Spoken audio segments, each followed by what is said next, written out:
بسم الله الرحمن الرحيم. ومن أحسن قولا ممن دعا إلى الله وعمل صالحا وقال إنني من المسلمين.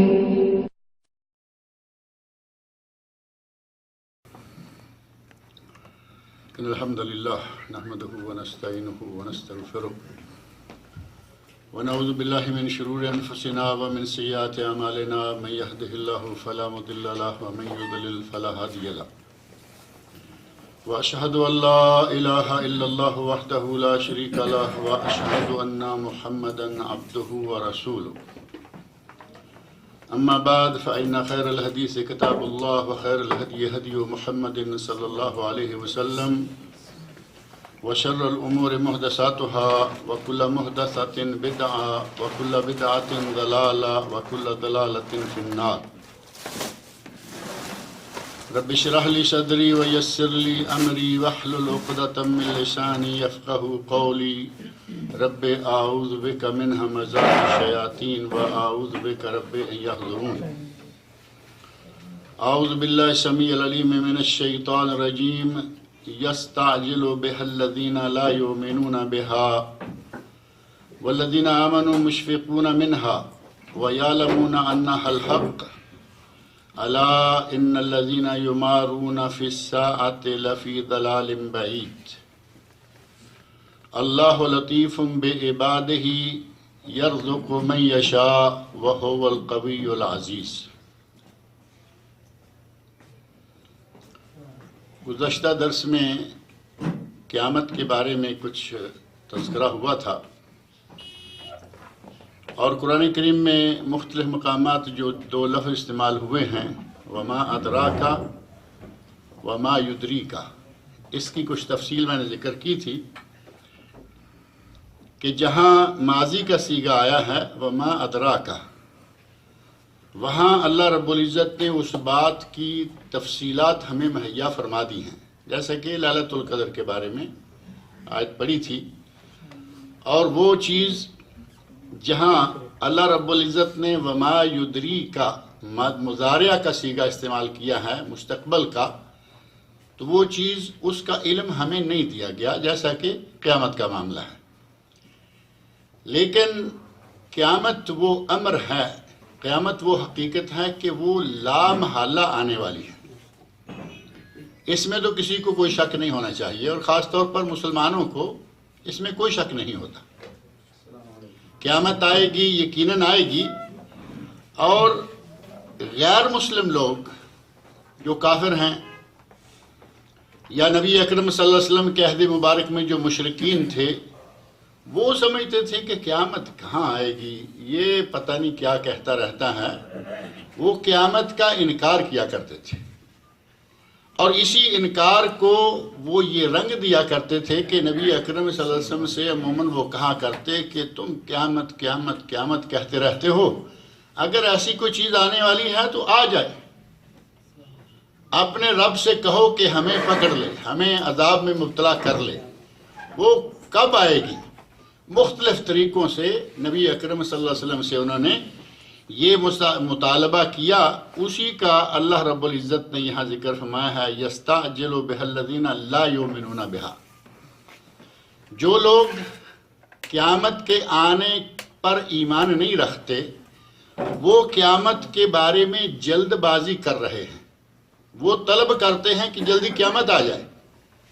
اب یہ ان کی طلب اس لیے نہیں کہ وہ قیامت پر ایمان رکھتے ہوئے طلب کرتے ہیں، بلکہ ان کی طلب یہ اس لیے ہے کہ یہ کون سی آنے والی ہے اور قیامت کب آنے والی ہے، کیا ہوگا. وہ انکار کو یہ رنگ دے رہے ہیں کہ اگر کوئی ایسی چیز ہونے والی ہے تو جلدی ہو جائے.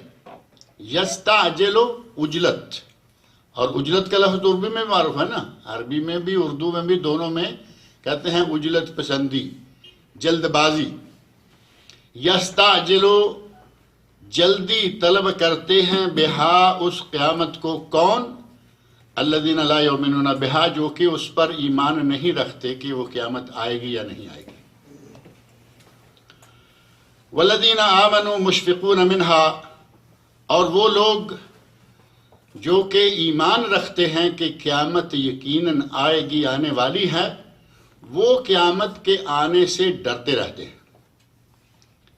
ان کو یہ ڈر ہے کہ آج قیامت آ گئی، ہمارے پلے کیا ہے، ہم قیامت کے لیے کیا کر رہے ہیں، تو وہ ڈرتے رہتے ہیں۔ نبی اکرم صلی اللہ علیہ وسلم کی ایک معروف حدیث ہے کہ وہ قیامت آئے گی کب، یہ وقت تو معلوم نہیں ہے، لیکن آئے گی جمعہ کے دن۔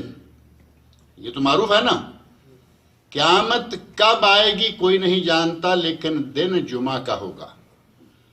اور تمام مخلوقات جمعہ کے دن اس بات سے ڈرتی رہتی ہے کہ کہیں اسی جمعہ کو قیامت نہ ہو، کہیں اسی جمعہ کو قیامت نہ ہو۔ تو یہ بنی نوع آدم جو اہل ایمان ہیں، ان کو اس بات کا ڈر رہتا ہے کہ قیامت آنے والی ہے، اور وَيَعْلَمُونَ أَنَّهَا الْحَقُّ، اور وہ اس بات کا علم رکھتے ہیں، اس بات کو جانتے ہیں، انہیں اس بات کا یقین ہے کہ قیامت حق ہے، قیامت آئے گی، قیامت آنے والی ہے، قیامت آ کے رہے گی، انہیں اس میں کوئی شک نہیں ہوتا۔ الا ان الذين يمارون في الساعة لفي ضلال بعید، اللہ نے فرمایا خبردار وہ لوگ جو قیامت کے بارے میں اس کے انکار کے سلسلے میں جھگڑتے ہیں، انکار کے سلسلے میں طرح طرح کی باتیں کرتے ہیں، وہ لفی ضلال بعید، وہ بہت ہی دور کی گمراہی میں ہیں، یعنی وہ پرلے درجے کے گمراہ ہیں۔ ضلال بعید میں ہمارے یہاں اردو لفظ میں پرلا درجہ کہتے ہیں نا، بعید کا معنی کیا ہوتا ہے؟ دور، اور پرلا وہ بھی دور۔ وہ پرلے درجے کے گمراہ ہیں جو کہ قیامت کے آنے کا انکار کرتے ہیں۔ اور قیامت کا انکار کرنا ممکن کیسے ہے؟ اللہ رب العزت نے قرآن کریم میں اس بات کا تذکرہ مختلف انداز سے کیا، اور مختلف جگہوں پر اس بات کو بیان کیا کہ قیامت آئے گی اور یقیناً آئے گی۔ سورۃ الاحزاب میں اللہ رب العزت نے نبی اکرم صلی اللہ علیہ وسلم سے مخاطب ہو کر فرمایا یسألک الناس عن الساعہ، اے میرے نبی لوگ آپ سے قیامت کے بارے میں پوچھتے ہیں، قل انما علمها عند اللہ، اے میرے نبی کہہ دیجئے کہ اس قیامت کا علم تو اللہ کو ہے، وما یدریک لعل الساعۃ تکون قریبا، اور آپ کیا جانے کہ ہو سکتا ہے قیامت بہت ہی قریب ہو۔ ممکن ہے کہ قیامت بہت قریب آنے والی ہے، جو کچھ کسی نے کرنا ہے وہ کر گزرے، یہ ڈھیل، یہ لیت العل، آج کل کل کل لوگ جیسے کرتے رہتے ہیں کہ کریں گے، حج کی بات آ جائے کریں گے، نماز کی بات آ جائے شروع کریں گے۔ جو کام آج کرنے والا ہے، آج کل میں کرنے والا ہے، اس کو کریں گے کیا کہ ٹالتے چلے جاتے ہیں۔ اللہ رب العزت نے فرمایا کہ تمہیں کیا معلوم ہے، ہو سکتا ہے کہ قیامت بالکل قریب ہو۔ اور قیامت کے قریب ہونے کا نبی اکرم صلی اللہ علیہ وسلم نے جو ہمیں اشارہ دیا ہے، وہ آپ نے فرمایا کہ میں اور قیامت اس طرح ہیں۔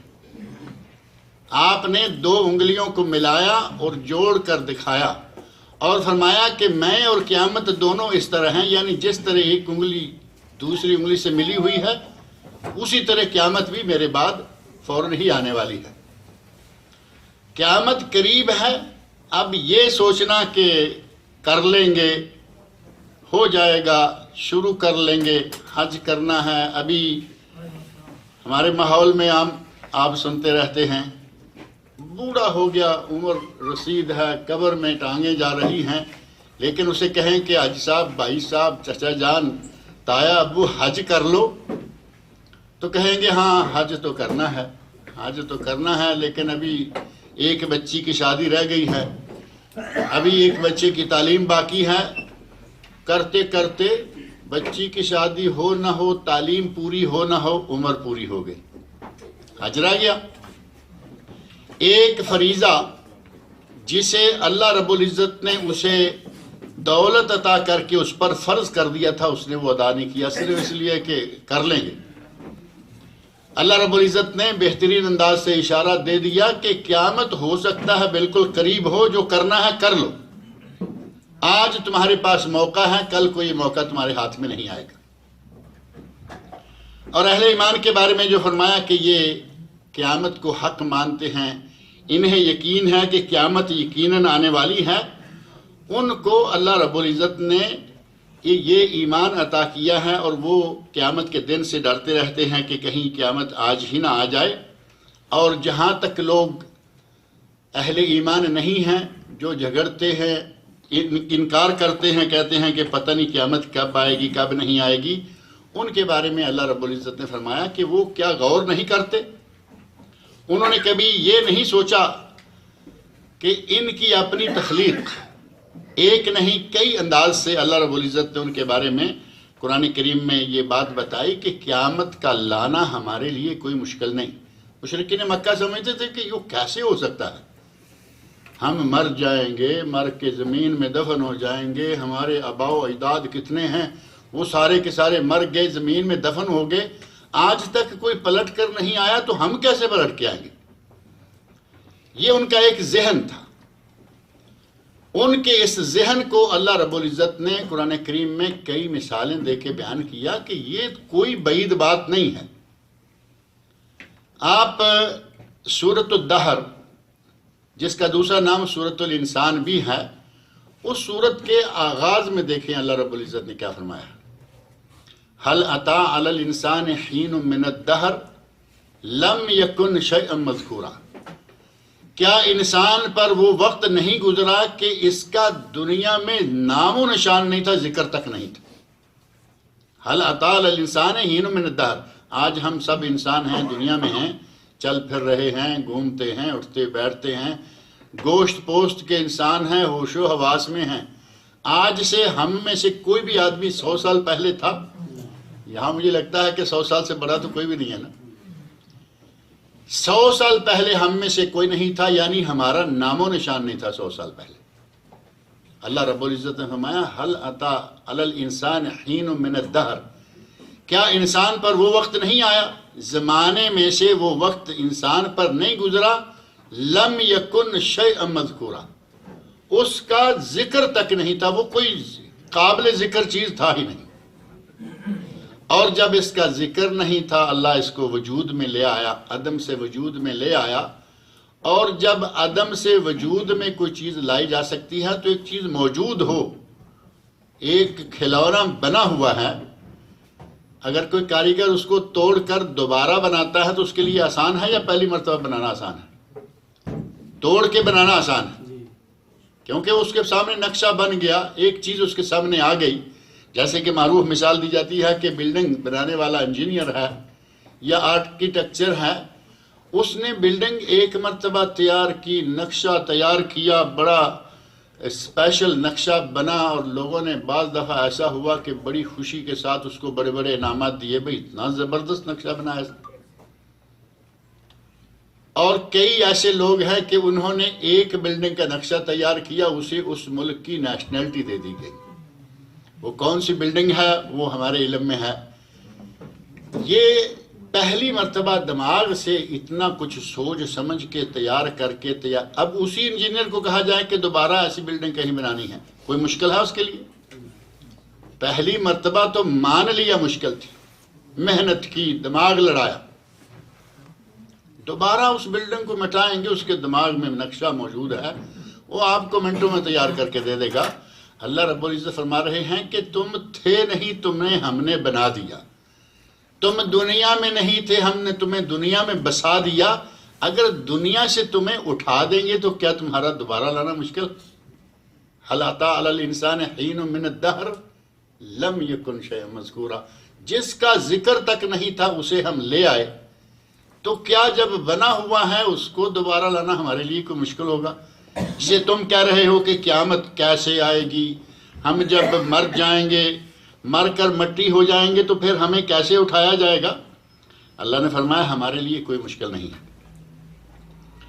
اور اسی طرح اللہ رب العزت نے قرآن کریم میں انسان کی تخلیق کے مختلف مراحل کا ذکر کرتے ہوئے ارشاد فرمایا، یا ایھا الناس ان کنتم فی ریب من البعث، اے لوگو اگر تمہیں دوبارہ اٹھائے جانے میں کوئی شک ہے، مسلمانوں کو تو کوئی شک نہیں ہے نا. اللہ رب العزت نے یہ نہیں فرمایا کہ اے مسلمانوں یا ایھا المسلمون یا ایھا المومنون، نہیں، فرمایا یا ایھا الناس، اے لوگو، یعنی ہندوؤں، سکھوں، عیسائیوں، یہودیوں، فلاں، جس کے دل میں بھی یہ شک ہے کہ اس دنیا کے ختم ہونے کے بعد اس انسان کو دوبارہ اٹھایا جانا مشکل ہے، اگر وہ دوبارہ اٹھائے جانے میں ذرہ برابر بھی شک رکھتا ہے، ان کنتم فی ریب، ریب کا معنی شک تو معروف ہے نا. قرآن کریم ہم سب پڑھتے ہیں، قرآن کا بالکل آغاز جو ہے اس میں یہ لفظ آ گیا قرآن کریم کے بارے میں، لا ریب فیہ، اس میں کوئی شک نہیں ہے. اللہ نے فرمایا کہ اگر اے لوگو ان کنتم فی ریب من البعث، اگر تمہیں بعث کا معنی ہے دوبارہ اٹھائے جانا، ایک مرتبہ مر گیا پھر اس کو دوبارہ اٹھایا، تو یہ ہے قیامت کے دن، حشر کے دن انسان کو مرنے کے بعد قبروں سے دوبارہ اٹھایا جانا، بعث. اور یہ لفظ بھی یقیناً آپ کے علم میں ہوگا، بڑا آسان، بڑا مشہور ہے، ہوش سنبھالتے ہی یہ ہمیں سننے میں آنا شروع ہو جاتا ہے. ہمارے جب شروع میں قاعدہ پڑھاتے ہیں، بغدادی قاعدہ، نورانی قاعدہ، تو اس وقت ایمان کی صفات، اس وقت تو ہمیں پڑھایا جاتا ہے ایمان کی صفات، حالانکہ ہیں وہ کیا؟ ایمان کے ارکان ہیں، ایمان کے ارکان، لیکن صفات مجمل اور صفات مفصل کے نام سے وہاں قاعدوں میں یہ باتیں لکھی ہوئی ہیں، ان میں ایمان کے جو 6 ارکان ہیں وہاں لفظ ہے یا نہیں؟ ہم سب کو یاد ہوگا، آمنت باللہ وملائکتہ وکتبہ والقدر خیرہ وشرہ والبعث بعد الموت. یہ باس وہی ہے کہ مرنے کے بعد دوبارہ اٹھائے جانے پر بھی ہمارا ایمان ہے. آمنتو، میں ایمان لایا اس بات پر کہ مرنے کے بعد اٹھایا جائے گا. اللہ رب العزت تمام انسانوں سے مخاطب ہو کر فرما رہے ہیں، اے لوگو ان کنتم فی ریب من البعث، اگر تمہیں دوبارہ اٹھائے جانے میں کوئی شک ہے تو تم ہماری اس تخلیق، اس کائنات کو نہیں دیکھ رہے؟ اللہ نے فرمایا فَإِنَّا خَلَقْنَاكُم مِّن تُرَابٍ، ہم نے تمہیں مٹی سے بنایا. جس نے اس چلتے پھرتے انسان کو، گوشت پوشت کے انسان کو، جس میں خون چل رہا ہے، جو حرکت کر رہا ہے، مٹی سے یہ شکل دی، کیا اس کے لیے ناممکن ہے کہ وہ مٹی کو دوبارہ اسی طرح کی شکل دے دے؟ مرنے کے بعد کیا ہو جائے گا انسان؟ مٹی کا ہے نا، مرنے کے بعد مٹی ہو گیا. اللہ فرما رہے ہیں کہ ہم نے تمہیں پہلے بنایا ہی مٹی سے ہے، دوبارہ مٹی سے بنا دیں گے. پہلے تمہارا نقشہ تک نہیں تھا، اب تو نقشہ بھی موجود ہے. اللہ رب العزت نے پورے انسان کی تخلیق کی سٹیجیں بیان کر کے فرمایا فَإِنَّا خَلَقْنَاكُم مِّن تُرَابٍ، ہم نے تمہیں مٹی سے بنایا. کبھی آدمی سوچ سکتا ہے، کہہ سکتا ہے کہ ہم تو مٹی سے نہیں بنائے جاتے، ہم تو مٹی سے نہیں بنائے جاتے، ہم تو انسان مرد اور عورت کے ملاپ سے پیدا ہوتے ہیں. اللہ رب العزت نے اشارہ دے دیا آدم علیہ السلام کی طرف کہ ہم نے انسان کی تخلیق کا آغاز مٹی سے کیا ہے. اس وقت تو پہلے کوئی انسان ہی نہیں ہے نا، کوئی مرد نہیں، کوئی عورت نہیں. اللہ رب العزت نے مٹی سے، گارے سے انسان کو بنایا. نبی اکرم صلی اللہ علیہ وسلم سے پوچھا گیا، اے اللہ کے نبی آپ کب سے نبی ہیں؟ تو آپ نے فرمایا انا کنت نبیا وآدم منجدل بین الماء والطین، میں تو اس وقت سے نبی ہوں جب کہ آدم ابھی گارے مٹی کے پروسیس میں تھے. آدم علیہ السلام منجدل بین الماء والطین، تین مٹی اور ماء پانی. آدم علیہ السلام ابھی پانی اور مٹی یعنی گارے اور مٹی کے پروسیس سے ابھی وہ تیار کیے جا رہے تھے، میں تو تب سے نبی ہوں. اس سے بہت سارے لوگوں نے بہت سارے عجیب و غریب قسم کے مسائل نکالے، کہا کہ آپ نہ ہوتے یہ دنیا نہ ہوتی، آپ کا نور ستارے میں چمکتا رہا، کوئی زمین، حتیٰ کہ بعض علماء نے پاک و ہند میں انتہا کر دی، کہا نہ زمین تھی، نہ آسمان تھا، نہ یہ تھا، نہ وہ تھا.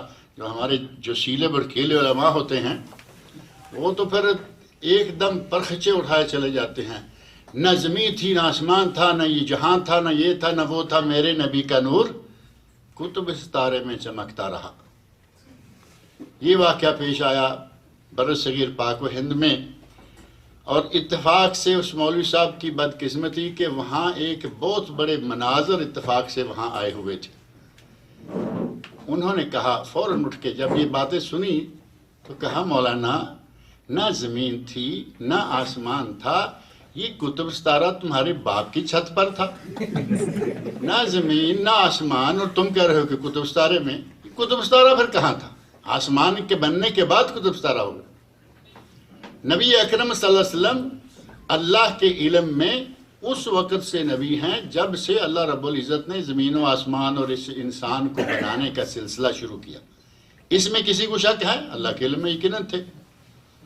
لیکن اگر کوئی کہے کہ نبی اکرم صلی اللہ علیہ وسلم کو اپنے نبی ہونے کا 40 سال کی عمر تک پتہ تھا، بالکل غلط کہے گا، کیونکہ نبی صلی اللہ علیہ وسلم کو تو آخری دن جب وحی نازل ہو گئی تب جا کے پتہ چلا کہ مجھے اللہ نے نبی بنا دیا ہے، اس سے پہلے تک کوئی پتہ نہیں کہ میں نبی ہوں۔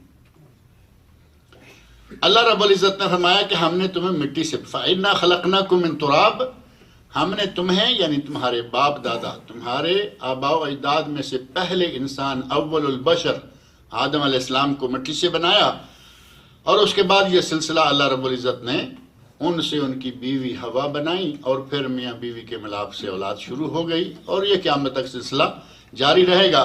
اللہ رب العزت آج بھی قادر ہے جب چاہے جس کے بغیر جس کو چاہے بنا لے۔ مدتوں بعد آ کے عیسی علیہ السلام کے زمانے میں پھر اللہ رب العزت نے اپنی اسی قدرت کا مظاہرہ کر دیا کہ عورت ہے اور اس کا شوہر نہیں۔ اللہ رب العزت نے صرف عورت سے انسان کو پیدا کر دیا، اللہ کے لیے کوئی مشکل نہیں ہے۔ فرمایا کہ ہم نے تمہیں مٹی سے بنایا، ثم من نطفۃ، اب بعد کے جو انسان ہیں ان کی تخلیق کا آغاز کس طرح اللہ رب العزت فرماتے ہیں، فرمایا کہ نطفہ پانی کا ایک قطرہ ہوتا ہے، ثم من علقہ، پانی کا وہ قطرہ خون کی بوند بن جاتا ہے۔ اللہ رب العزت کے خاص نظام کے تحت ماں کے پیٹ میں پانی کا ایک قطرہ، منی کا ایک قطرہ جو ہے وہ رحم میں داخل ہوتا ہے، اور کچھ عرصے کے بعد وہ علقہ رحم کی دیوار کے ساتھ لگا ہوا خون کا ایک چھوٹی سی بوند بن جاتا ہے۔ ثم من مضغہ، پھر فرمایا کہ ہم اس خون کی بوند کو چھوٹے سے گوشت کے لوتھڑے یا ٹکڑے میں بدل دیتے ہیں۔ پانی، اس کے بعد اسے خون بنایا، اس کے بعد اس کو گوشت کی شکل دے دی، مخلقۃ و غیر مخلقہ، ان میں سے کچھ کی باقاعدہ شکل و صورت تیار ہوتی ہے اور کچھ کی شکل و صورت تیار نہیں ہوتی۔ جس کو دنیا میں اللہ رب العزت نے لانا ہے، بھیجنا ہے، مکمل انسان بنانا ہے، اس کی شکل و صورت تیار ہو گئی، اور یہ کب تیار ہوئی ہے؟ آپ یہ ادوار دیکھیں، پہلے نطفہ، پھر علقہ اور پھر مضغہ، یہ 3 ادوار ہو گئے، اور ان 3 ادوار میں سے صحیح بخاری اور صحیح مسلم میں حدیث موجود ہے، نبی اکرم صلی اللہ علیہ وسلم فرماتے ہیں کہ ہر دور میں 40 دن ہیں۔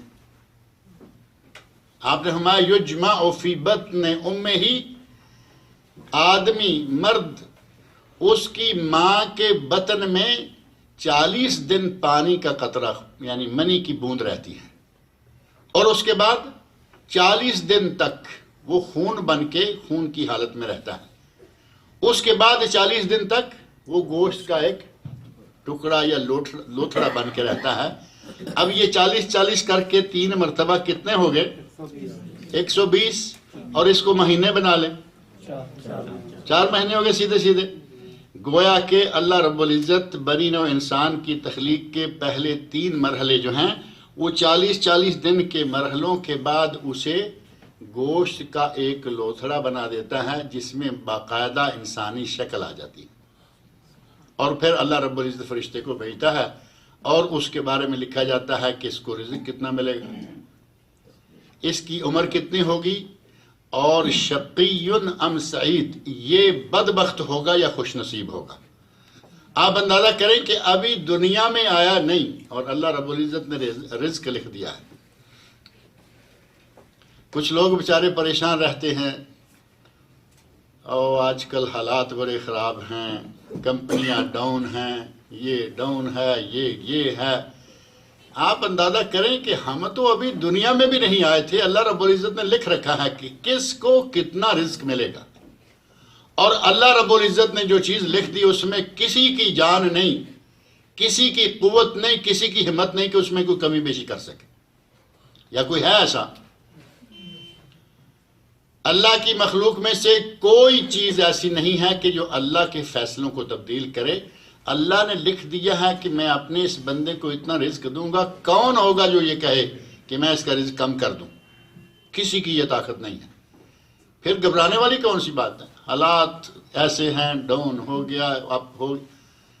اللہ رب العزت کی ذات پہ توکل رکھیں، جس ذات نے ہمیں پیدا کرنے سے پہلے ابھی 4 مہینے ماں کے پیٹ میں ہوئے ہیں، اور لکھ دیا گیا کہ اس کو اس کی پوری زندگی میں کتنا رزق دیا جائے گا۔ اور کیا سمجھتے ہیں کہ اس کے ساتھ یہ نہیں لکھا ہوگا کہ ان کو خبر میں رزق دیا جائے گا؟ اللہ رب العزت کے علم میں یہ بھی ہے، کس کس ملک میں جائے گا، کہاں کہاں کتنا کتنا عرصہ رہے گا، کیا کیا کام کرے گا، کہاں کہاں سے کمائے گا، اللہ رب العزت کے علم میں یہ ساری چیزیں موجود ہیں۔ گھبرانے والی ایسی کوئی بات نہیں ہے کہ ہم حالات سے بالکل فوری طور پر کیا ہو گیا کیا۔ اللہ کی وَمَن يَتَوَكَّلْ عَلَى اللَّهِ فَهُوَ حَسْبُهُ، جو اللہ کی ذات پر توکل کرے اللہ اس کے لیے کافی ہے۔ وَمَن يَتَّقِ اللَّهَ يَجْعَل لَّهُ مَخْرَجًا، جو اللہ سے ڈر جائے، اللہ کا تقوی اس کے دل میں پیدا ہو جائے، اللہ اس کے لیے راستے بنا دیتا ہے، اس کی مشکلات سے نکلنے کے راستے بنا دیتا ہے۔ وَيَرْزُقُهُ مِنْ حَيْثُ لَا يَحْتَسِبُ، اور اللہ اسے وہاں سے رزق دیتا ہے جہاں سے کبھی اس نے سوچا بھی نہیں ہوتا۔ اللہ غفور رحیم ہے، اور اسے کوئی روک نہیں سکتا کہ اس کو یہاں سے رزق نہیں دینے دوں گا، میں اس کو یہاں سے۔ اللہ رب العزت نے جس کے لیے لکھ رکھا ہے وہ دے گا۔ اللہ رب العزت فرمایا کہ تمہیں پانی کے قطرے سے خون کی بوند اور پھر گوشت کا لوتھڑا بنایا، مخلقہ و غیر مخلقہ، جس کو دنیا میں آنا تھا اس کی شکل تیار کر دی، اور جس کو اللہ رب العزت نے دنیا میں نہیں بھیجنا تھا مکمل کر کے اس کی شکل تیار نہیں کی۔ وہ جو ابارشن ہو جاتے ہیں یا سقط ہوتا ہے، حمل گر جاتا ہے، اور کچھ ایسے ہیں کہ شکل تیار ہو گئی لیکن اس میں جان نہیں آئی، کچھ ہیں کہ شکل تیار ہو گئی جان بھی آ گئی اور ولادت سے پہلے پیٹ میں بچہ مر گیا۔ ہر طرح کے واقعات موجود ہیں۔ اللہ رب العزت نے فرمایا کہ یہ جب یہ ہم سارا کر سکتے ہیں اور یہ سارا کچھ کر رہے ہیں، تو پھر تمہارے لیے یہ سوچنے والی کون سی ایسی بات ہے کہ کیسے قیامت آئے گی، کیسے دوبارہ اٹھائے جائیں گے، کیسے ممکن ہے؟ اللہ رب العزت نے سورۃ الحج میں انسان کی، یہ سورۃ الحج کی آیت نمبر 5 ہے، انسان کی تخلیق کے سارے مراحل بیان کر دیے، اور ساتھ ہی ارشاد فرمایا لِنُبَيِّنَ لَكُمْ، یہ ہم تم پر ظاہر کر دیتے ہیں، تمہیں بتا رہے ہیں کہ یہ ہم نے اتنا تمہارے لیے کیوں کیا۔ وَنُقِرُّ فِي الْأَرْحَامِ مَا نَشَاءُ إِلَىٰ أَجَلٍ مُّسَمًّى، جسے چاہتے ہیں مقررہ مدت تک رحم کے اندر مستقر رہنے دیتے ہیں۔ 9 مہینے کے لیے اللہ چاہے تو بچہ 9 مہینے کا پیدا ہوگا، اور جب اللہ چاہے تو بچہ 7 مہینے کا پیدا ہو جائے گا، اور کچھ بچے ہیں وہ 8 مہینے کے پیدا ہوتے ہیں، مختلف شکلیں ہیں۔ کبھی ایسا ہوتا ہے کہ 4 مہینے کا بچہ بالکل تیار ہو گیا، شکل تیار ہے، جان موجود ہے، 5ویں مہینے کوئی حادثہ پیش آ گیا، یہ تو اب اللہ جانتا ہے، حادثے کے نتیجہ میں یا کسی بھی بہانے سے بچہ جو ہے وہ نہیں رہا۔ اللہ نے فرمایا کہ اِلیٰ اَجَلٍ مُّسَمًّى، طے اور باقاعدہ مقررہ مدت تک ہم رحم میں رہنے دیتے ہیں، جس کے لیے اللہ نے جتنی مدت مقرر کی ہے، زندہ پیدا ہوگا زندہ پیدا ہوگا، مردہ پیدا ہوگا مردہ پیدا ہوگا، اس کے یہاں سب معلوم ہے۔ اور اس مدت کے بارے میں فرمایا کہ اب بچہ 9 مہینے کا اصل ہے، اصل جو ولادت ہے بچے کی وہ ہے 9 مہینے میں، انسان کا بچہ۔ آپ کو معلوم ہے جانوروں کے بچے 6 مہینے کم و بیش بھی پیدا ہوتے ہیں۔ اللہ رب العزت نے مختلف مؤنثوں میں مختلف مدتیں رکھی ہیں۔ انسان کا بچہ 9 مہینے میں پیدا ہوتا ہے، 8 میں پیدا ہوتا ہے، 7 میں پیدا ہوتا ہے، اور جو 7 میں پیدا ہوگا آپ سمجھ سکتے ہیں کہ اس کا 9 والے کی نسبت کچھ فرق ہوگا۔ ماں کے پیٹ میں، ماں کے رحم میں اللہ رب العزت جس انداز سے اسے رکھے ہوئے ہوتا ہے، وہ بچہ وقت سے پہلے اگر پیدا ہو جاتا ہے اور وہ اس کی مرضی کے بغیر نہیں ہو سکتا، لیکن وہ چھوٹا پیدا ہوتا ہے، وہ ظاہر کجا 9 مہینے والا اور کجا 7 مہینے والا۔ اور آپ لوگوں میں سے جو بزرگ حضرات ہیں ان کا تجربہ ہوگا، بات سنتے ہوں گے کہ 7 مہینے کے بعد جو بچے پیدا ہوتے ہیں عموماً وہ بچ جاتے ہیں، چاہے عمر بھر وہ عام اپنے دوسرے بھائیوں سے ذرا کمزور رہیں لیکن بچ جاتے ہیں۔ اور جو بچہ 8 مہینے کا ہو کے پیدا ہو وہ بہت کم بچتے ہیں۔ اب اللہ رب العزت کی قدرت دیکھیں، حالانکہ اسے زیادہ بچنے کے چانس ملنے چاہیے کہ وہ تو 8 مہینے 1 مہینہ اور ماں کے رحم میں رہ کے آیا۔ 8 مہینے والے کم بچتے ہیں، 7 مہینے والے زیادہ تر بچ جاتے ہیں۔ اللہ رب العزت کی اپنی مرضی۔ فرمایا وَنُقِرُّ فِي الْأَرْحَامِ مَا نَشَاءُ إِلَىٰ أَجَلٍ مُّسَمًّى ثُمَّ نُخْرِجُكُمْ طِفْلًا، اور پھر ہم تمہیں، بنی نوع انسان سے خطاب کرتے ہوئے اللہ نے فرمایا پھر ہم تمہیں ایک بچے کی صورت میں دنیا میں لاتے ہیں۔ کل تک پانی کی بوند تھی، پھر خون کا قطرہ تھا، اس کے بعد گوشت کا چھوٹا سا لوتھڑا، اور اس کے بعد جب تک ہم نے چاہا رحم میں رکھا اور ایک بچے کی طفل، ایک بچے کی شکل میں تمہیں دنیا میں ماں کے پیٹ سے نکالا۔ ثم لتبلغوا اشدکم، اور پھر تم جوانی کی طرف بڑھنا شروع ہو گئے۔ بچہ پیدا ہوا، لڑکپن میں آیا اور پھر آہستہ آہستہ جوانی کی طرف بڑھنے لگا۔ وَمِنْكُمْ مَنْ يُتَوَفَّى، تم میں سے کچھ وہ ہیں جو بچپن میں ہی فوت ہو جاتے ہیں۔ اب اللہ رب العزت کا نظام دیکھے، پیٹ میں 4 مہینے کے بعد گر جائے، 3 مہینے کے بعد گر جائے، 6 مہینے کے بعد گر جائے، پیدا ہو زندہ، پیدا ہو مردہ، اس کی مرضی۔ اور پیدا ہونے کے بعد یہ کوئی گارنٹی نہیں ہے کہ اب یہ 70 سال زندہ رہ کے ہی جائے گا۔ اللہ رب العزت جب چاہے کسی کو واپس بلا لے، اس کی مرضی ہے۔ فرمایا مِنْكُمْ مَنْ يُتَوَفَّى وَمِنْكُمْ مَنْ يُرَدُّ إِلَىٰ أَرْذَلِ الْعُمُرِ، تم میں سے وہ ہیں جو کہ بچپن میں ہی فوت ہو جاتے ہیں، کوئی جوانی میں فوت ہو جاتا ہے، اور کچھ وہ ہیں کہ جو اس عمر کی طرف بڑھا دیے جاتے ہیں جس عمر سے نبی صلی اللہ علیہ وسلم نے پناہ طلب کی ہے۔ نبی اکرم صلی اللہ علیہ وسلم بڑھاپے کی عمر، جس عمر میں آدمی لاچار ہو جاتا ہے، جس عمر میں اچھا بلا آدمی جو ہے وہ بھی معذوروں کی طرح چارپائی کا ہو کر رہ جاتا ہے، نبی صلی اللہ علیہ وسلم نے اس عمر سے اللہ کی پناہ مانگی کہ یا اللہ میں ارذل العمر سے تیری پناہ مانگتا ہوں، اور اللہ نے نبی صلی اللہ علیہ وسلم کی دعا کو قبول فرمایا اور آپ کو ارذل العمر تک نہیں پہنچایا۔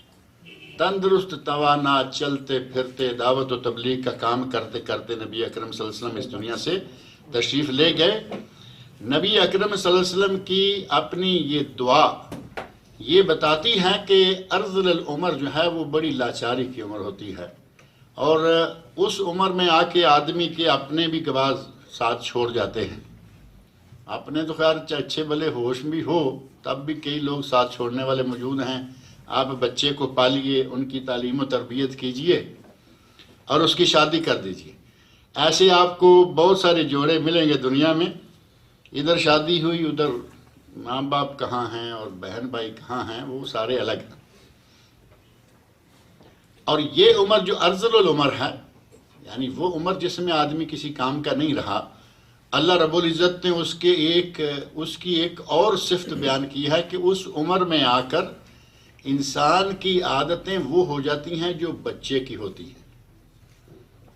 اب بڑی عمر کا 60 70 80 سال کا بزرگ ہو اور وہ بچوں کی طرح ٹافی مانگے، اس کے پاس پیسہ نہیں ہے، وہ تو چارپائی پر ہے، اور وہ کہتا ہے کہ مجھے کوئی فلاں چیز لا کے دے دو، میٹھی چیز لا کے دے دو، اور گھر والے اور خاص طور پر جب بہوؤں کا راز ہو جائے تو آپ دیکھتے ہیں کہ کیا ہوتے ہیں، ہمارے سامنے سارا ماحول موجود ہے، بیٹا بیٹی کچھ کرے نہ کرے، بہو کا زمانہ آتے ہی یہ حالات شروع ہو جاتے ہیں کہ یہ دیکھو بوڑھا کیا مانگ رہا ہے، اس بیچارے کا میٹھا کھانے کو جی چاہ رہا ہے، وہ کہیں گے یہ دیکھو بوڑھا کیا مانگ رہا ہے۔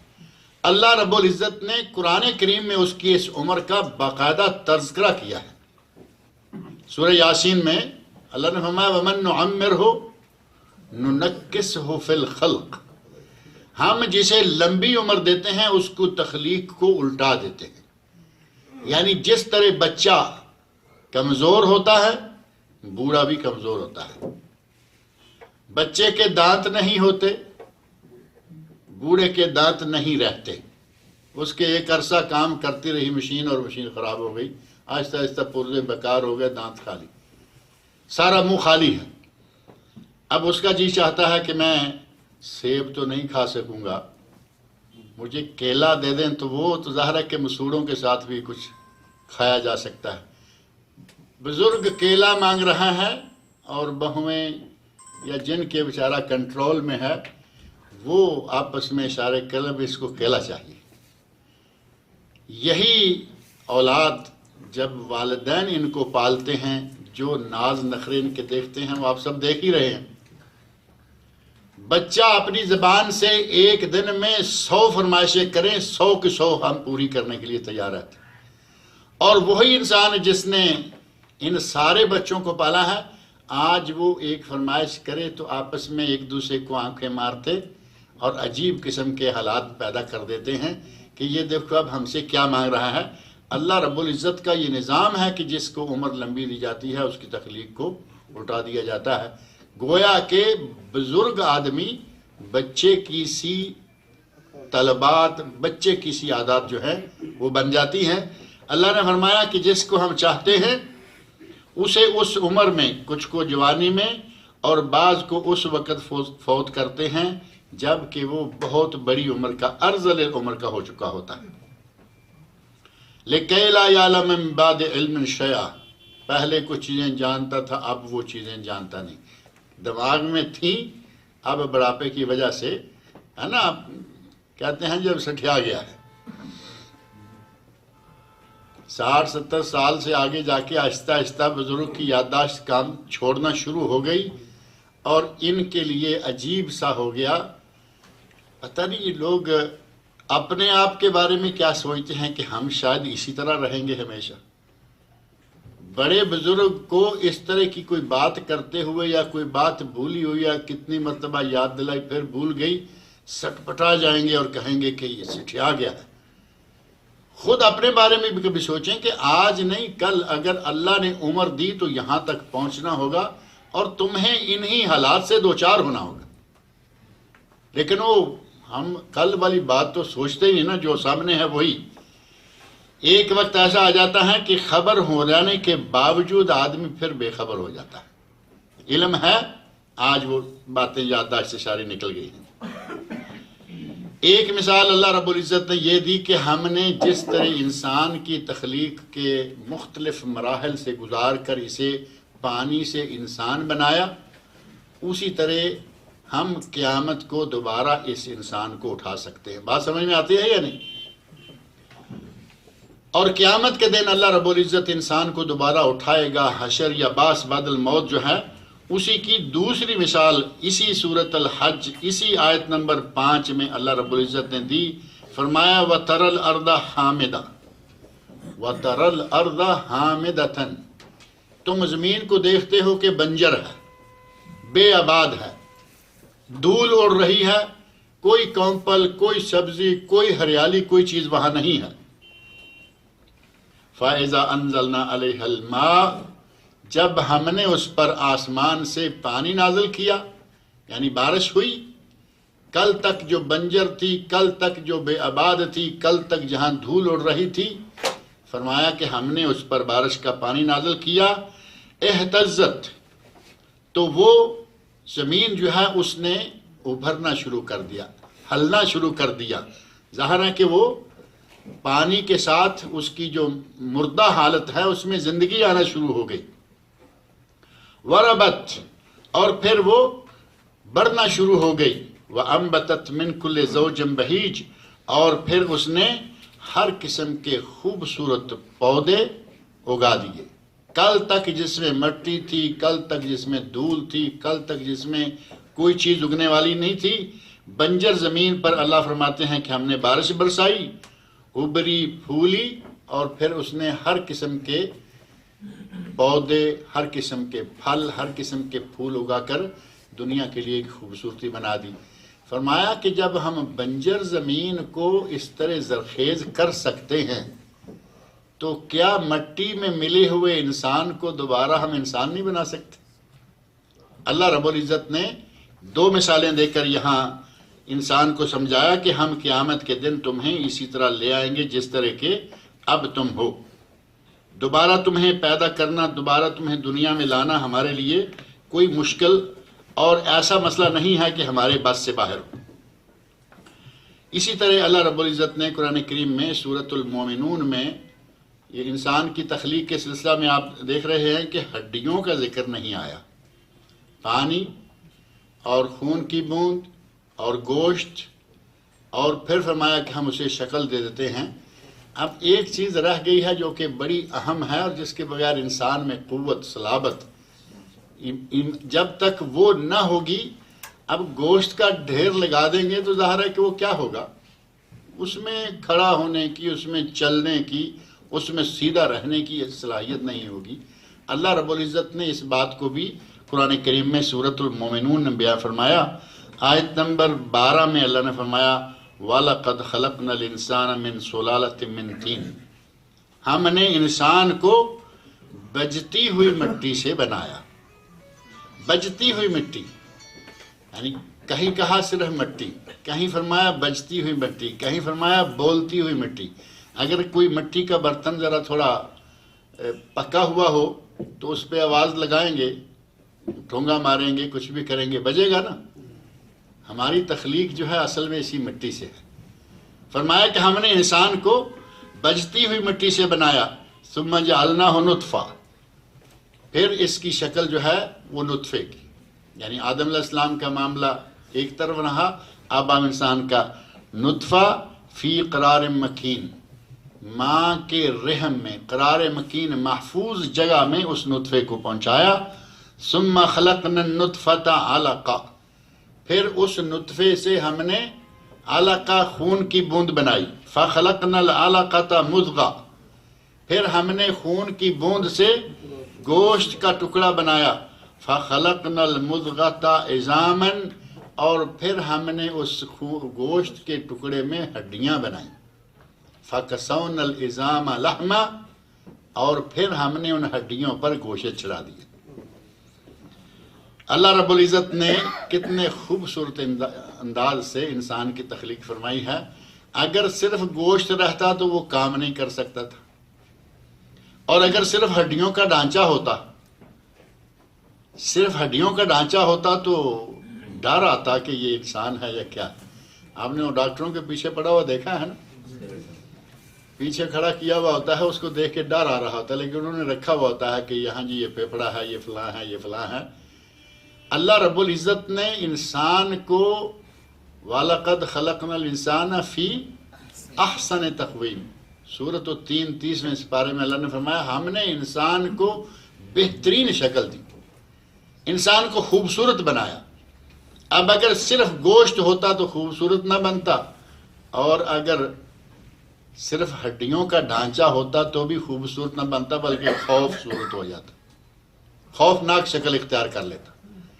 اللہ رب العزت فرمایا کہ ہم نے ہڈیاں بنائیں اور ہڈیوں پر ثم کسونا العظام لحما، ہم نے ہڈیوں پر گوشت چڑھا دیا، ہڈیوں کو گوشت پہنا دیا. ثم انشأناہ خلقا آخر، پھر ہم نے اسے ایک اور ہی شکل دے دی. پہلے پانی، پھر خون، پھر گوشت، ہڈیوں کے اوپر انسان نے، اللہ رب العزت نے انسان کی ہڈیوں پر گوشت چڑھایا، اور ایک نیا ہی شکل، ایک نئی ہی چیز سامنے آ گئی. اور آگے فرمایا فتبارک اللہ احسن الخالقین، اللہ کتنا بہترین بنانے والا ہے، کتنا بہترین خالق ہے کہ پانی، خون، گوشت، ہڈیاں، گوشت اب اگر گوشت کے اوپر پھر یہ چمڑا نہ ہوتا، آپ اندازہ کریں، ہمارا تو اپنا جسم ہے، غور کر کے دیکھ لیں کہ اگر صرف گوشت ہی چھوڑ دیا گیا ہوتا، گرنے تو نہ پاتا، چونکہ اللہ چاہتا ہے کہ نہ گرے، گرتا تو نہیں تھا، لیکن اس چمڑے نے آ کر جو اس گوشت کو اور ہڈی کو سنبھالا ہوا ہے، اس کی وجہ سے جو انسان میں ایک خوبصورتی آئی ہے وہ نہ آ پاتی۔ اللہ رب العزت نے گوشت پوست، یہ دو لفظ تو معروف ہے نا، گوشت کا معنی اندر کا حصہ اور پوست کا معنی ہے چمڑی۔ گوشت پوست کے انسان کو اللہ رب العزت نے اتنی بہترین شکل عطا فرمائی، اور اللہ نے خود فرمایا فتبارک اللہ احسن الخالقین، بہت ہی برکتوں والا وہ احسن الخالقین ہے۔ احسن الخالقین سے ایک شک سا ہو سکتا ہے کہ اور بھی خالق ہوں گے، جب اللہ سب سے بہترین خالق ہے تو اس کا مطلب یہ ہوگا کہ شاید کوئی اور بھی خالق ہے۔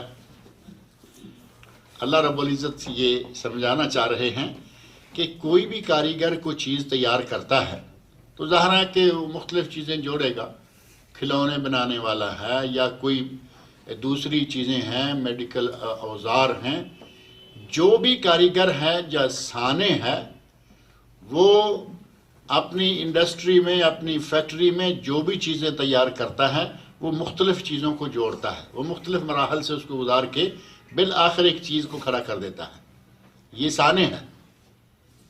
اور اللہ رب العزت نے انسان کو اسی صنعت کے اعتبار سے بنایا ہے، تو دنیا کا کوئی صانع اللہ کی صنعت کو پہنچ سکتا ہے؟ اللہ رب العزت نے وہ مشینری تیار کی ہے کہ اس صنعت کو انسان کا پہنچنا ممکن ہی نہیں۔ آپ اندازہ کریں گے کہ کبھی کبھی آدمی سوچتا ہے کہ ہمارے یہاں یہ جو ایک اسپیشل ریزرو سوئچ لگے ہوتے ہیں دیواروں میں، ریزرو سوئچ ہے، یہاں سوئچ لگا ہے کہ اسپیکر لگا لیں گے، یہاں سوئچ لگا ہے کہ کوئی ریکارڈنگ لگا لے گا، کہیں دیکھیں گے کہ بجلی کا سوئچ ایسے اس میں دیوار میں لگا ہوا ہے، چلتے چلتے کوئی وہ ویکیوم چلاتے ہوئے وہاں لگا لیں گے، آگے لگا لیں گے، کہیں استری لگا لیں گے، ہے نا اسپیشل چیزیں۔ اللہ رب العزت نے انسان کے جسم میں بہت ساری اس طرح کے اسپیشل پلگ رکھے ہوئے ہیں، چیزیں رکھی ہوئی ہیں۔ کچھ عرصہ پہلے یہ بات سامنے آئی، ظاہر ایک ڈاکٹروں کو بہت پہلے سے پتا ہوگا،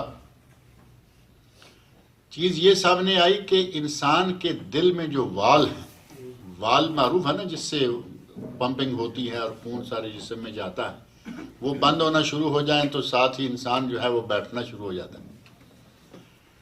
وہ والز دل میں سے خراب ہو گئے۔ ہمارے دوست ہیں، اللہ تعالیٰ ان کی مغفرت فرمائے، شیخ علامہ ابن باز رحمۃ اللہ علیہ کے وہ لیٹریری اسسٹنٹ تھے، مراقب مطبوعات، جتنی کتابیں دارالفتاح سعودی عرب سے چھپتی تھیں ان کتابوں کے مراقب یعنی نگران تھے، قاری محمد صدیق صاحب رحمۃ اللہ علیہ۔ ان کا دل کا آپریشن ہوا اور ریاض میں گیا ان کو ملنے کے لیے، اس دن انہوں نے یہ بات بتائی اور پھر بعد میں اس کا کئی لوگوں سے پتہ چل رہا ہے۔ کہنے لگے کہ میرا دل کا کوئی وال بند تھا، انہوں نے میری ران سے وال نکال کے وہاں لگایا ہے۔ ران میں ریزرو وال موجود ہیں، اور یہ جگہ جو ہے بازو، یہاں ریزرو وال موجود ہیں جو دل میں لگائے جا سکتے۔ اللہ رب العزت نے دیکھیں دل کتنی اسپیشل چیز تھی، اس کے لیے ریزرو چیزیں بھی جسم کے مختلف جگہوں پر رکھی ہیں، اگر ضرورت پڑے تو نکال لیں۔ میڈیکل اب اس جگہ آ گئی ہے کہ وہ کئی چیزیں ادھر ادھر سے تلاش کرنا شروع ہو گئی ہے، لیکن میڈیکل اب آ رہی ہے، اور اللہ رب العزت نے کب سے رکھا ہوا ہے؟ آدم علیہ السلام کے زمانے سے۔ اللہ رب العزت کے ان مراحل کا تذکرہ جو قرآن کریم میں مختلف مقامات پر اللہ نے فرمایا ہے۔ کچھ عرصہ پہلے یہاں دمام میں کوئی میڈیکل کانفرنس ہوئی تھی، بڑے بڑے ڈاکٹر حضرات دنیا بھر سے آئے تھے، تو ایک ڈاکٹر جو کسی یورپی ملک سے آیا، اس نے اپنی تقریر میں یہ بات کہی کہ میڈیکل سائنس یہ جو اللہ نے بیان کیا ہے، پانی اور خون اور پھر اس کے بعد گوشت اور اس کے بعد انسان اور پھر جان اور یہ چیزیں، اور انسان کو کتنے پردوں میں اللہ نے رکھا ہوا ہے، ماں کے پیٹ کی چمڑے کا پردہ، گوشت کا پردہ، رحم کی جھلی کا پردہ، یہ ساری چیزیں جو ہیں وہ ہمیں آج معلوم ہوئی ہیں، جبکہ اللہ رب العزت نے نبی اکرم صلی اللہ علیہ وسلم کو کب سے بتا رکھی ہیں۔ نبی صلی اللہ علیہ وسلم کی جو بخاری مسلم کی حدیث میں نے بھی تھوڑی دیر پہلے ذکر کی ہے، یجمع فی بطن امہ، ماں کے پیٹ میں 40 دن پانی کا قطرہ، 40 دن خون کی بوند اور 40 دن گوشت کا ایک لوتھڑا، یہ نبی صلی اللہ علیہ وسلم نے بیان کیا اور وہ قرآن کریم کے اندر بھی موجود ہے۔ اس آدمی نے کہا کہ ہماری میڈیکل آج وہاں پہنچی ہے جہاں محمد 1500 سال پہلے پہنچ چکے تھے صلی اللہ علیہ وسلم۔ یہ بیان کیا اور ساتھ ہی اپنے اسلام لانے کا اعلان کر دیا، کہا کہ میں آج سے مسلمان ہوں۔ اللہ رب العزت نے انسان کی تخلیق کے یہ جو مراحل ہمیں بتائے ہیں، ان مراحل کو بتانے کے ساتھ ہی ہمیں یہ حکم دیا اور فرمایا کہ تمہارے لیے یہ سوچنے کی بات ہی کیا ہے کہ تم کہو کہ پتہ نہیں دوبارہ اٹھائے جائیں گے یا نہیں۔ جس ذات نے تمہیں ان مراحل سے گزار کر دنیا میں بھیج دیا ہے، وہ اسی طرح تمہیں دوبارہ بھی اٹھا لے گا۔ قیامت کا آنا کوئی انہونی بات نہیں، نہ ہی یہ ناممکن بات ہے۔ ثم انکم بعد ذلک لمیتون، فرمایا کہ اللہ بہترین خالق ہے جس نے تمہیں اس شکل میں دنیا میں بھیجا اور پھر وہ اس کے بعد تمہیں دوبارہ میت بنا دے گا۔ لمیتون، میت سے کوئی دوسرا معنی لیا جا سکتا ہے؟ میت کا معنی یہ ہو کہ نہیں اس جگہ سے اس جگہ انتقال کر گئے، جیسے ہمارے یہاں کے لفظ استعمال کرتے ہیں نا، کہتے ہیں مرا ہوا نہ کہو، انتقال کر گئے، کیونکہ وہ پہلے یہاں تھے اب وہ کہیں اور چلے گئے ہیں۔ کوئی کہتا ہے کہ انہوں نے فلاں تاریخ کو وصال فرمایا۔ وصال کا معنی سمجھتے ہیں آپ؟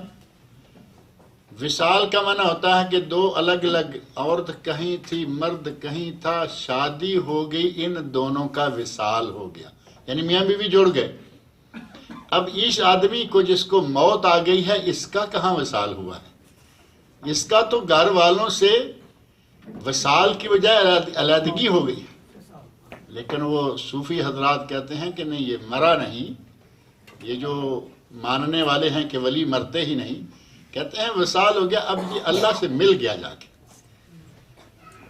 میت کا لفظ وہ ہے کہ جس کو اللہ رب العزت نے نبی صلی اللہ علیہ وسلم کے لیے استعمال فرمایا، اِنَّكَ مَيِّتٌ وَإِنَّهُمْ مَيِّتُونَ، وہ بھی مر گئے اور تو بھی مر جائے گا، تاکہ کوئی نیا معنی نکال ہی نہ سکے کہ نبی زندہ ہے، نبی ایک پردے میں ہو گیا، کہتے ہیں وہ پردے میں چلے گئے، نبی زندہ ہے پردے میں چلے گئے۔ ایک مولوی صاحب اپنی تقریر کے دوران بڑے عجیب انداز سے، ہمارے علماء باڈی لینگویج بڑی زبردست بولتے ہیں، ایسے جھٹکے کے ساتھ کہا کہ بس موت آئی اور آپ پھر دوبارہ، جھٹکے سے موت آئی، جھٹکے سے زندہ ہو گئے، وہ موت کو ماننے کو تیار نہیں، کہتے ہیں کہ نہیں نبی پاک زندہ ہے۔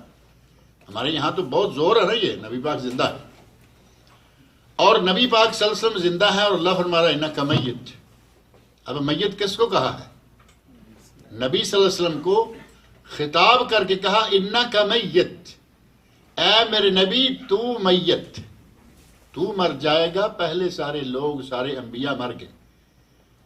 اور حضرت ابوبکر صدیق رضی اللہ عنہ نے جو خطبہ دیا تھا نبی صلی اللہ علیہ وسلم کی وفات پر، جو سب سے پہلا سب سے بڑا اختلاف ہوا، بھی پچھلے دنوں یہ ایک چل رہی تھی واٹس ایپ پر اور فیس بک پر ادھر ادھر ایک پوسٹ، کہہ رہے تھے کہ حضرت ابوبکر صدیق یہ یقین رکھتے تھے کہ نبی زندہ ہیں، نبی صلی اللہ علیہ وسلم مرنے کے بعد بھی زندہ ہیں، وہ یقین رکھتے تھے۔ وہ ایک کہانی گڑی کہ میری چارپائی وہاں رکھنا، دروازہ کھل گیا تو اجازت مل گئی تو مجھے وہاں دفن کرنا، نہیں تو قبرستان میں لے جانا، دروازہ کھل گیا، اندر سے آواز آئی صدیق کو صدیق کے پاس آنے دو، یہ تک باقاعدہ اس میں یہ ذکر کر دیا کہ صدیق کو صدیق کے پاس آنے دو، یعنی نبی پاک صلی اللہ علیہ وسلم زندہ ہیں۔ تعجب ہوتا ہے کہ نبی پاک اگر زندہ تھے تو ابو بکر صدیق کو کیسے جرأت ہوئی کہ وہ ان کے اوپر مٹی ڈال دیں؟ قبر میں دفن کیا صدیق شامل تھے یا نہیں تھے؟ ابو بکر صدیق قبر کھدوانے والوں میں شامل ہیں، جنازہ پڑھنے والوں میں شامل ہیں، اور دفن کرنے والوں میں شامل ہیں، اور کتنی جرأت کی بات ہو کہ نبی زندہ ہوں اور خلیفہ ابو بکر صدیق بن کے بیٹھے ہوئے۔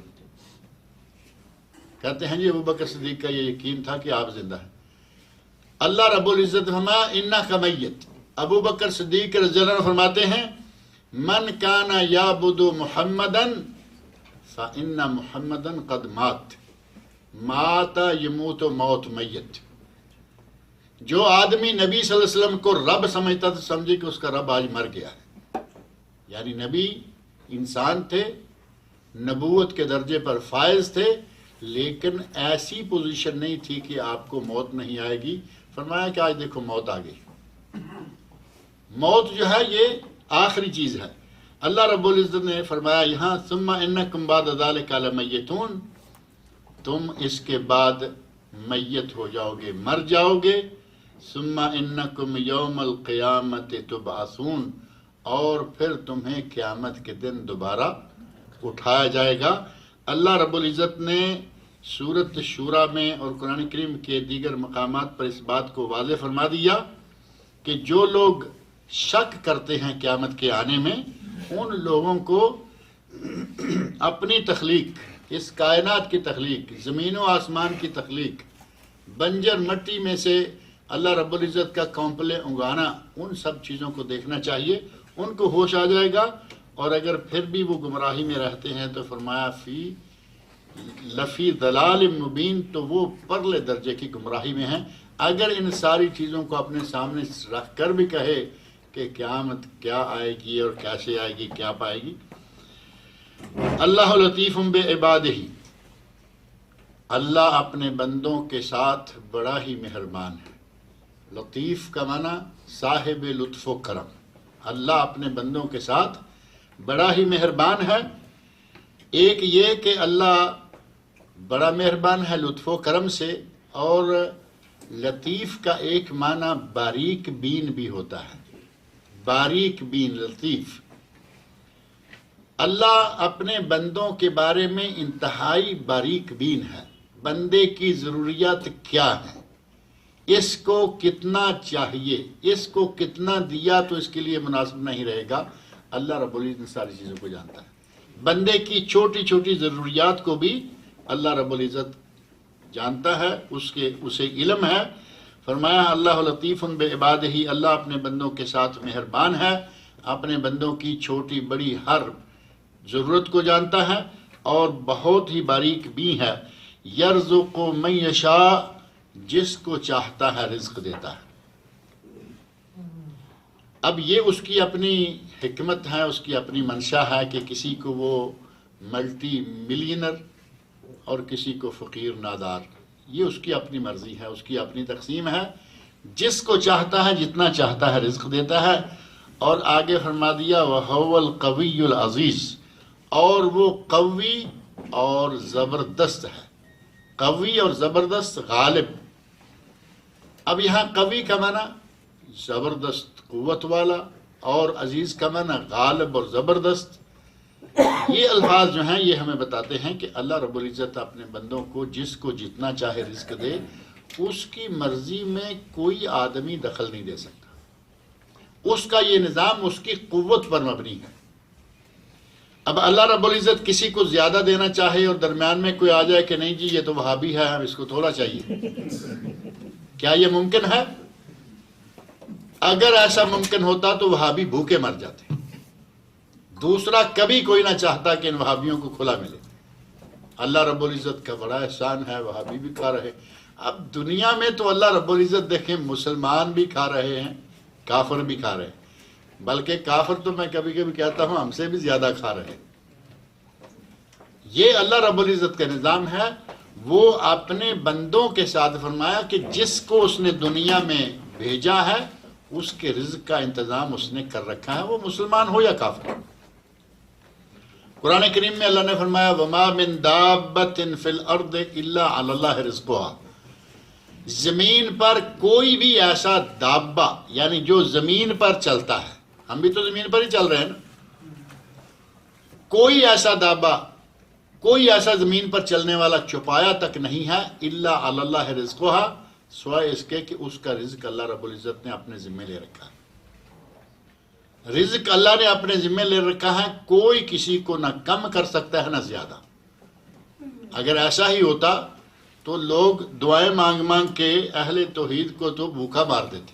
اللہ رب العزت نے یہ کھاتا اپنے ہاتھ میں رکھا ہوا ہے، اور اس کا یہ انتظام اس کی اپنی قوت کی وجہ سے ہے تاکہ کوئی دخل نہ دے سکے۔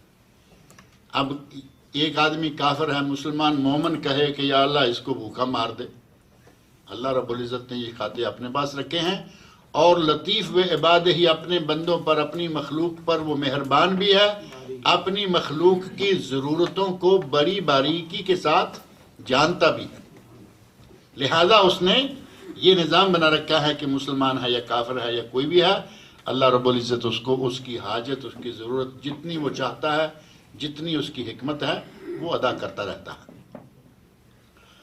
اللہ رب العزت سے میری دعا ہے کہ وہ مجھے اور آپ سب لوگوں کو قرآن کریم پڑھنے، سننے، سمجھنے اور اس کے احکام پر عمل کرنے کی توفیق عطا فرمائے۔ آگے ایک اچھا موضوع آ رہا ہے اور وہ تھوڑا تفصیل طلب ہے، انشاءاللہ اگلے درس میں اس کو ذکر کریں گے۔ اللہ تعالیٰ مجھے اور آپ سب لوگوں کو نیک عمل کی توفیق سے۔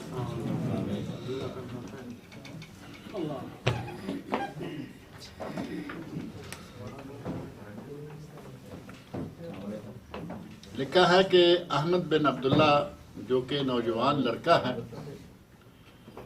اسکوٹر کے حادثہ میں ایک گردہ خراب ہو گیا ہے، 3 آپریشن ہوئے ہیں، سارے دعا کریں کہ اللہ رب العزت اسے شفائے کاملہ عاجلہ عطا فرمائے۔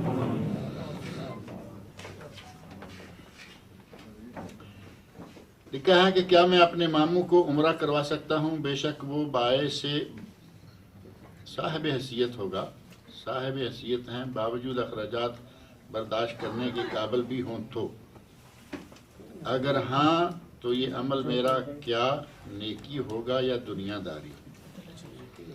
اگر تو وہ مالدار ہیں، خود وہ صاحب حیثیت ہیں جیسا کہ لکھا ہے، اور پھر بھی آپ ان کو عمرہ کرانا چاہتے ہیں، تو پہلی بات یہ ہے کہ ہمارے یہاں یہ رواج کافی سارا زور پکڑتا جا رہا ہے کہ اپنی اماں کو بھی عمرہ کروا دیا، بیوی کو بھی عمرہ کروا دیا، عمرہ کروا کے پھر یہ ساتھ ہی باور کروا دیتے ہیں کہ اللہ کا گھر دیکھ لیا، بس بات ختم ہو گئی۔ لیکن پیچھے ایک بہت بڑا کام رہ گیا، وہ کون سا؟